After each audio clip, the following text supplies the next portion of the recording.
ക്യാൻവാസിന് വന്ദനം. പ്രകൃതിയുടെ സുന്ദരമായ ക്യാൻവാസ് മേക്കർ ഒരു കുടുംബത്തെ കൂടെ വലിച്ചഴിക്കുമ്പോൾ ആ കുടുംബം സ്വർഗത്തിലും ചിത്രപ്രദമാകും. എന്നാൽ ഇന്ന് പലവിധ പ്രശ്നങ്ങളാലും കുടുംബങ്ങളുടെ തകർച്ച വർദ്ധിക്കുകയാണെന്ന് മാധ്യമങ്ങൾ വഴി നമുക്ക് വ്യക്തമാണല്ലോ. തകർന്നുകൊണ്ടിരിക്കുന്ന ഈ കുടുംബങ്ങളിൽ നിരവധി ദൈവവിളികളും അടിച്ചമർത്തപ്പെടുകയാണ്.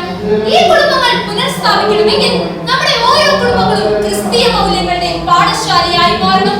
അതിനാൽ ക്രിസ്തീയ കുടുംബം ദൈവവിളിയുടെ ശക്തിയും സ്രോതസ്സുമാണോ എന്ന് ചിന്തിക്കേണ്ടത് നമ്മുടെ ഓരോരുത്തരുടെയും കടമയാണ്.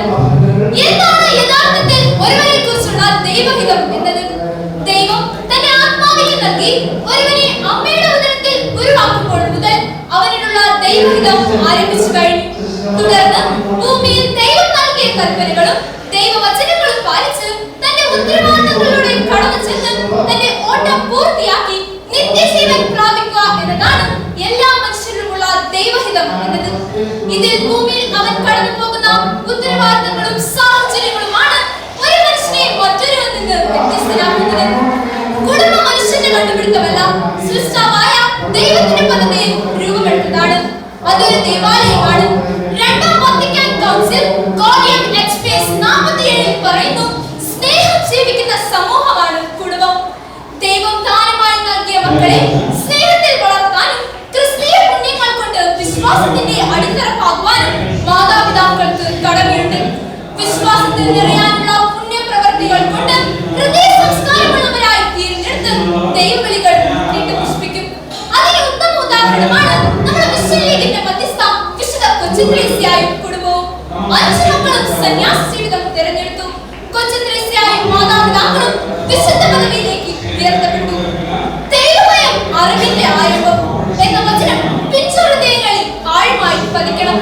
അതിൽ ദൈവസ്നേഹം തഴച്ചു വളരേണ്ട പല കുടുംബങ്ങളും ഇന്ന് ഇരുട്ടിന്റെ സംസ്കാരം ഏറ്റുവാങ്ങി ദുഃഖത്തിന്റെയും പീഡനത്തിന്റെയും വൈരാഗ്യത്തിന്റെയും നാശത്തിന്റെയും പേരുമഴ പെയ്ച്ച് അവർ ബന്ധനത്തിലായിരിക്കുന്നു.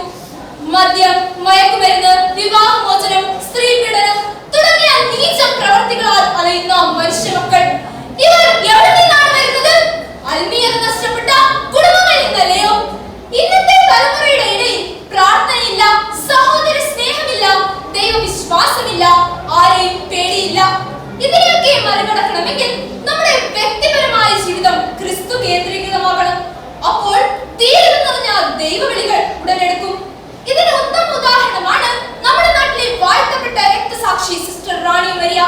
സ്നേഹത്തിന്റെ ബലിയായി തീർന്ന വിശുദ്ധ അൽഫോൻസാമ, മരിച്ചാലും മറക്കില്ല എന്ന് ഘോഷിച്ച വിശുദ്ധ യൗപ്രേസ്യ, ഇവരൊക്കെ നമ്മുടെ ശ്രേഷ്ഠ വിശുദ്ധരല്ലയോ?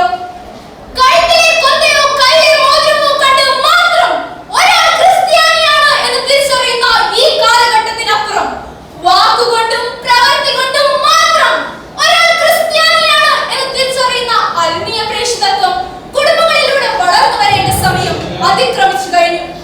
ഒരിക്കൽ പത്രോസ് യേശുവിന്റെ പിന്നാലെ സുവിശേഷ വേലയ്ക്കായി ഇറങ്ങിത്തിരിച്ചപ്പോൾ പത്രോസിന്റെ വീട്ടിൽ ഒരു ആവശ്യമുണ്ടായപ്പോൾ പത്രോസിനേക്കാൾ മുൻപ് യേശു അവിടെ എത്തുകയും പത്രോസിന്റെ അമ്മായിയമ്മയെ സുഖപ്പെടുത്തുകയും ചെയ്തു. ദൈവവിളി ലഭിച്ചിട്ടും കുടുംബങ്ങളുടെ പേരിൽ അവ നിഷേധിക്കുന്ന കുട്ടികളെ ഓർക്കുക.